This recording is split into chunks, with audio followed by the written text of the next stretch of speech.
Bueno, con uno de los sindicalistas que mejor sueldo consiguió para sus afiliados en las discusiones paritarias. Daniel Jofra es el referente de la Federación de Aceiteros. No sé qué cargo estás ocupando ahora, Dani, si seguís como secretario general. Sí, sigo. Ahí está, como secretario general de la Federación de Aceiteros de la República Argentina, sobre todo con base allí en el cordón industrial del Paraná, De ¿no? aceiteros y desmotadores. Ah, No se me ofenden los compañeros. y desmotadores también de algodón. ¿Cuánto gana hoy alguien que entra a laburar en una planta aceitera a barrer, a arrancar?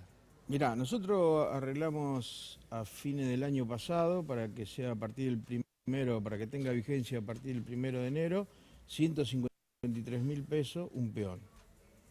Hoy ya nos quedamos cortos, ¿no? Según los valores que maneja el INDEC, hoy uno tendría que estar ganando 173.000 pesos. La particularidad yo nunca hablo de sueldo limpio y sueldo en bruto, sino el sueldo de todo en bruto. Y sin embargo hoy estamos en un sueldo de 140.000 pesos cuando entre el gobierno, la UIA y la CGT arreglaron un sueldo limpio para los trabajadores, una base de 38.000 pesos. Claro. O sea que hoy está en 4 veces más lo que debería ganar un trabajador o una trabajadora para vivir dignamente, de acuerdo a lo que establece la Ley de Contrato de Trabajo y el 14 bis. Hay algunas empresas pymes que por ahí están sus dueños mirando acá el canal y dicen, yo no puedo pagar eso. Probablemente estas empresas que los emplean a ustedes tienen un esquema, primero están insertas en un sector exportador, facturan en dólares, tienen espalda internacional, tienen gigantesca escala, grandes cantidades de capital, pierden mucho en caso de que se interrumpe la producción por una huelga y demás. Ahora, para vos, ¿hay algo de esa forma de negociar que podrían tomar otros gremios? O sea, ¿podrían pedir más en otros gremios donde quizás las empresas no son tan grandes o tan poderosas? Primero hay que determinar cuánto un trabajador tiene que ganar para vivir dignamente.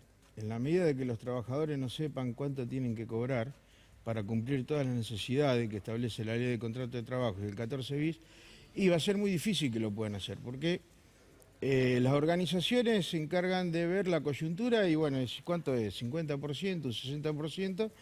No es lo mismo con un sueldo de 153.000 pesos que con un sueldo de la media nacional que está a 60.000, 80.000 pesos.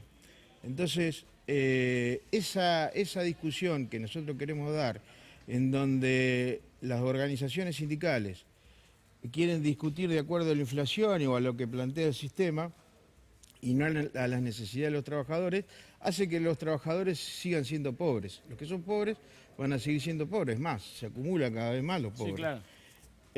Hay pymes que verdaderamente la están pasando mal en el sentido de que tienen el mismo trato que las grandes multinacionales. Nosotros tenemos la agroindustria, por un lado, que muchos creen que nosotros conseguimos los salarios porque estamos dentro de la agroindustria. Nosotros tenemos el 50% de trabajadores en empresas pymes, en donde no tienen puerto, están dentro del Mediterráneo, donde hay empresas que tienen 3, 10 trabajadores que son extrusoras y que ganan y le pagan el salario que nosotros conseguimos a nivel nacional. O sea, está 150 lucas para arrancar. Las empresas deberían presentar los balances si no lo pueden pagar. ¿Qué implica que los trabajadores ganen más y que las empresas ganen menos? Bueno, esa es la disputa de clase. Sí, claro. Esto no lo expresa ya la CGT, ¿no? O sea, ya ni se gastan en decirlo.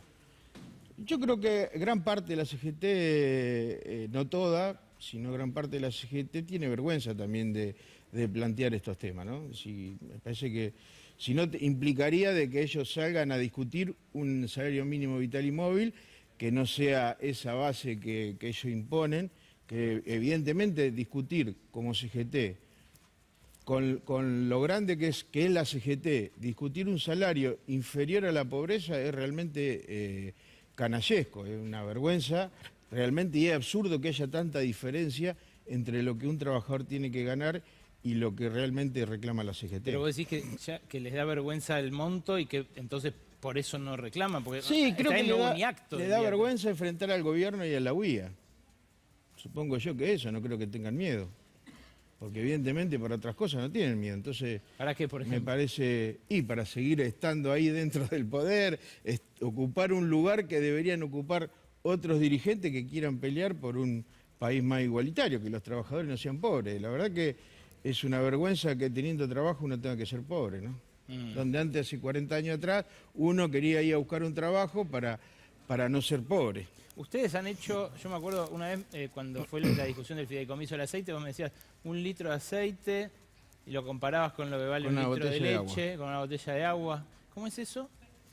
En su momento el aceite estaba mucho más barato que la botella de agua. Lo que nunca había pasado, eso te hablo del 2004. El aceite nosotros mezcla, empezamos, el común. nosotros empezamos a negociar paritarias. Muchos dicen que los aumentos salariales generan inflación. Es Sí. mentira. Ellos ponen todos los problemas económicos que tienen las empresas, lo llevan a los precios. No es un problema del salario. Hay que ver los costos que tienen las empresas.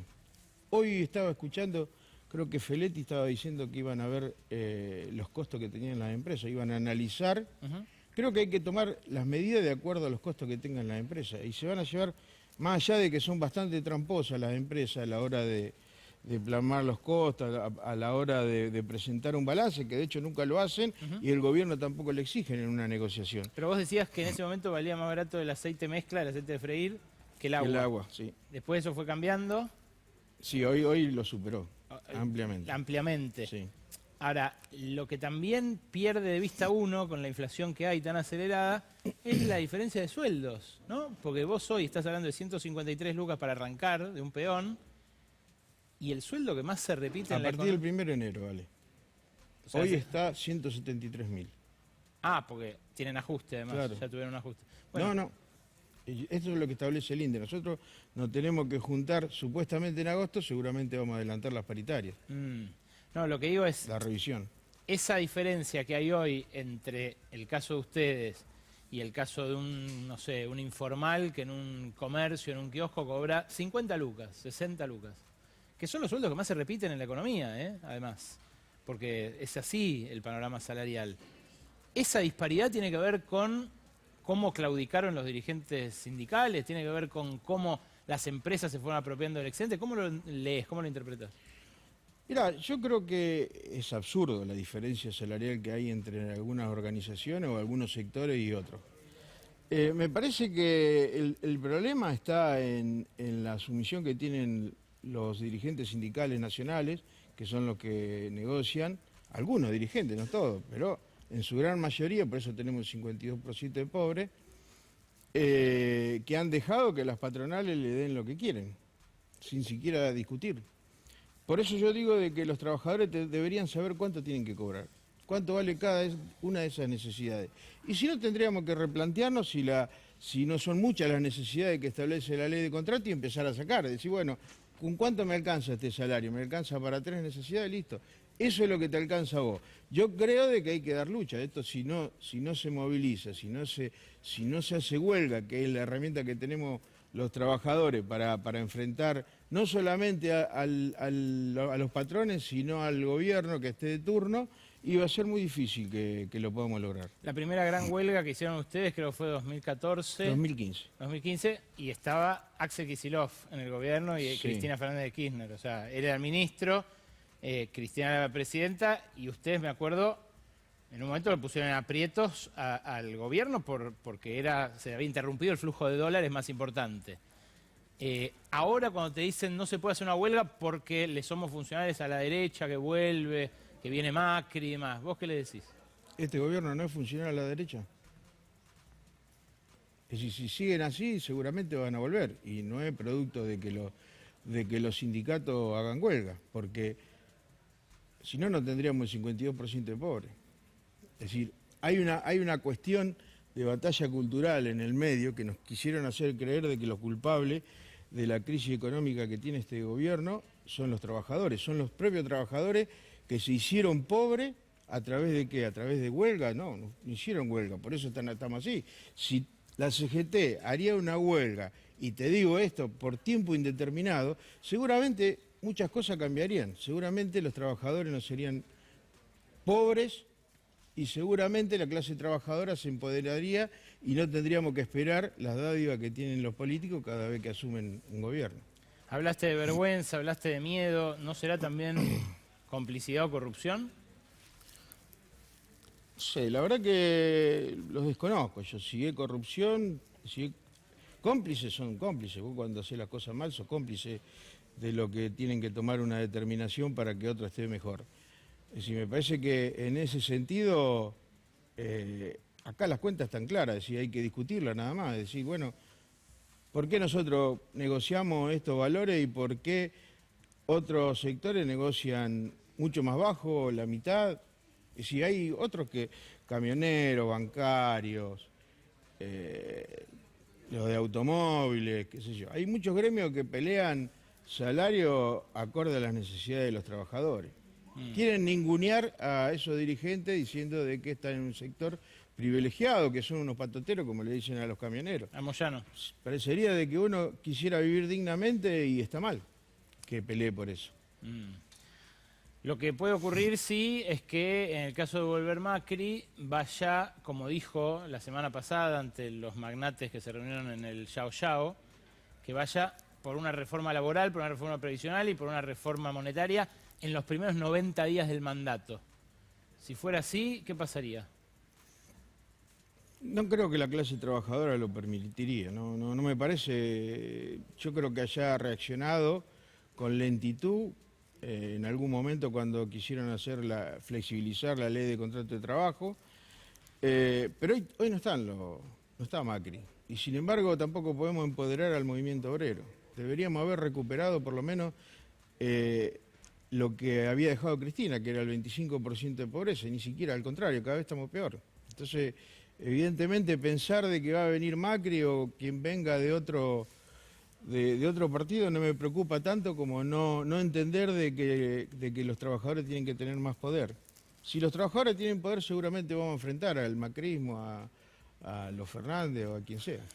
Y hay otra cosa que quizás sea más inquietante. Macri metió presa gente.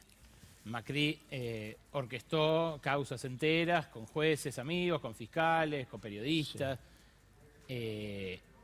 Hace poco llegó al paroxismo esto cuando se vio la Gestapo que quería armar el ministro de Trabajo bonaerense, ¿no? Que le dijo, le voy a armar, si fuera por mí, armaría una Gestapo para armarles causas a todos y meterlos presos a todos. ¿No crees que puede venir por ahí la mano en caso de un nuevo gobierno de ellos, o de Milei, o de la derecha ultra, lo que sea? Seguramente. Creo que nos queda un año para hablar con los trabajadores que fueron los que llevaron a este gobierno al poder y tratar de hacerle entender esa batalla cultural que venimos perdiendo, que es que por lo menos no le voten a un grupo de políticos que nos desprecia claramente y lo dice abiertamente, que desprecia a la clase trabajadora. Sin embargo, le seguimos votando, seguimos confiando en palabras bonitas. Ahora, me parece que nosotros nos tenemos que ocupar de este gobierno que no siga haciendo las cosas mal o que tenga un poco más de timing a la hora de pensar de que los trabajadores somos lo que movemos la máquina. Quedó demostrado en la pandemia, ¿no? Si sin trabajadores el capital tampoco se mueve. Daniel, gracias por venir, ¿eh? Gracias a vos por invitarme. Un tipo interesante el que acabas de escuchar, ¿no? Bueno, cosas que pasan en hora pico acá a la tarde de C5N. Quédate que después de estos avisos nos metemos con los datos duros de la economía y también con un repaso sobre lo que pasa en la política.